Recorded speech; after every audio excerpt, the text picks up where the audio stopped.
ఈయన్ని carol marks అనే ఆయన్ని ఫాదర్ ఆఫ్ ది సోషలిజం అని కూడా అంటాం.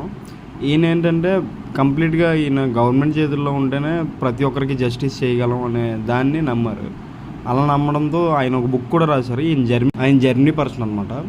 ఇప్పుడు ఏంటంటే నార్మల్గా సోషలిజం అనేది గవర్నమెంట్ కంట్రోల్ చేస్తే మొత్తం పబ్లిక్ అంటే ఓన్లీ గవర్నమెంట్ రిసోర్సెస్ అన్నింటినీ గవర్నమెంట్ అండ్ పబ్లిక్ చేతుల్లో ఉంటుంది. ఇది ఓన్లీ గవర్నమెంట్ మొత్తం హ్యాండిల్ చేస్తుంది. దీనికి ఏంటంటే ప్రొడక్షన్ అనేది రిసోర్సెస్ బట్టి తీసుకొని ఆ ప్రొడక్ట్ చేసి దాన్ని డిస్ట్రిబ్యూట్ చేసి ట్యాక్సేషన్ అది తగ్గిస్తుంది. ప్రైవేట్ పర్సన్స్ అనేవాళ్ళు దీనికి ఏంటంటే ప్రాఫిట్ అనేది మెయిన్ దృష్టిలో పెట్టుకుని అది అందరికీ అందుబాటులో ఉండదు. కాబట్టి ఈయన కర్ల్ మార్క్స్ అని ఆయన జర్మనీ పర్సన్ ఏం చేశాడంటే వాళ్ళకి ఆపోజిట్గా ఏం చేశాడంటే సోషల్ జస్టిస్ అనే ఒక పదాన్ని తీసుకొచ్చి అందరికీ అన్నీ అందుబాటులో ఉండాలని చూసుకొచ్చి ఈక్విటబుల్ డిస్ట్రిబ్యూషన్ ఆఫ్ వెల్త్ అనే కాన్సెప్ట్ని తీసుకొని వచ్చారు. ఇది ఏంటంటే ప్రైమరీ ఆబ్జెక్టివ్ ఏంటంటే ఈ కార్ల్ మార్క్స్ చెప్పిన దాంట్లో సోషల్ జస్టిస్ అనేది కన్ఫామ్గా జరగాలి. అలానే దీని ఓనర్షిప్ ఏంటంటే పబ్లిక్ చేతిలో ఉంటుంది. రోల్ ఆఫ్ గవర్నమెంట్ ఏంటంటే ప్రొడక్షన్ డిస్ట్రిబ్యూషన్ అనేది చేస్తుంది. కాంపిటీషన్ కూడా తక్కువే ఉంటుంది, ఓన్లీ మోనోపోలీ గవర్నమెంట్ కాబట్టి. Quality of the goods and services ఏమో లో లెవెల్లో ఉంటాయి. Price of goods and services ఏమంటే అందరూ ఎఫర్ట్ చేయగలరు, ఎఫర్డబుల్ ప్రైసెస్లో ఉంటాయి. ఫ్రీడమ్ టు కన్జ్యూమ్ ఏంటంటే నీకు అంటే అన్నీ కొనలేము అనమాట. గవర్నమెంట్ కదా కొన్ను మాత్రమే కొన్ను కన్జ్యూమ్ చేయి, నీకు అవసరం ఇన్ని మాత్రమే అవసరం పడతాయి అనే కాన్సెప్ట్ ఉంటుంది అనమాట.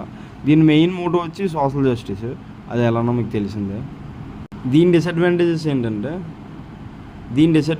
ఏంటంటే కెపాసిటీ అనేది గవర్నమెంట్ ఎక్కువ కేర్ చేయలేదు. ఆ నీడ్స్ ఒక పీపుల్కి ఇప్పుడు ఒక దాంతో సరిపోతుంది కదా, 1, 2, 3 ఇలా కావాలని అనుకుంటారు, కానీ అన్నీ అఫోర్డ్ చేయలేరు. కానీ గవర్నమెంట్ ఏంటంటే అందరికీ సమన్యాయంగా జస్టిస్తో అన్నీ సమంగా అందుబాటులో చూస్తుంది. ఇలానే ఏం జరిగిందంటే కార్ల్ మార్క్స్ ఆయన పెట్టిన సోషల్ జస్టిస్ని జర్మనీలో ఫాలో అయ్యారనమాట.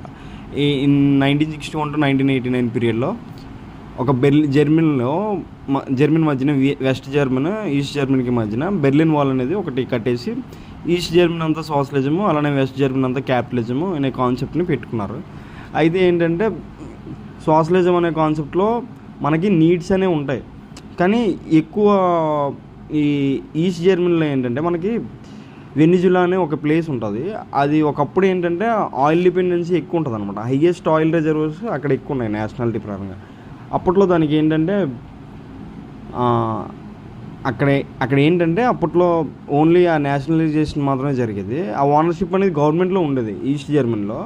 ఈ గవర్నమెంట్లో ఉండడం వల్ల ఏంటంటే కొంతకాలం వరకే అంతా బాగుండేది. తర్వాత ఇన్ఫ్లేషన్ అవి వచ్చేసి అక్కడ ధరలు అవి పెరిగిపోవడం వల్ల ఆ ఈస్ట్ జర్మనీ నుంచి వెస్ట్ జర్మనీకి ఆ బెర్లిన్ వాల్ అనేది పగలగొట్టుకుని వెళ్ళిపోయారనే కథలు కూడా ఉంటాయి. అది నిజమే, అది ఉంటుంది స్టోరీ ఒకటి బెర్లిన్ వాల్